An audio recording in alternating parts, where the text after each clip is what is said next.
من امروز تونستم عطر خیلی ویژه‌ای رو آنباکس کنم، اونم اپیک از برند آماژه که یه نسخه مردونه داره و یه نسخه زنونه داره که من به هر دوی این نسخه ها ارادت ویژه‌ای دارم و حتی به نظرم نسخه زنونش رو یک مرد میتونه استفاده کنه و برعکس.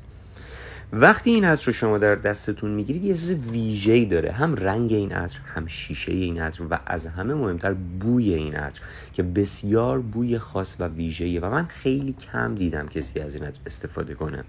شروع اپیک آمواژ پر از گیاهه، یعنی وقتی این عطر اسپری میشه ما یه حس گیاهی کاملی رو میتونیم تصور کنیم و به بینیمون میرسه و رفته رفته بوی این گیاها تغییر میکنه و یک بوی چرم ملایمی باقی میمونه و ماندگاری زیادی رو برای شما ایجاد میکنه. از پخش بوی این عطر هم دیگه نگم، واقعا یه پخش بویی داره که راحت میتونید در یک مهمانی، در فضای باز، در هوای سرد یا خنک در شب استفاده کنید و کیف کنید. شیشه این عطر هم که همونطوری که میبینید جالبه.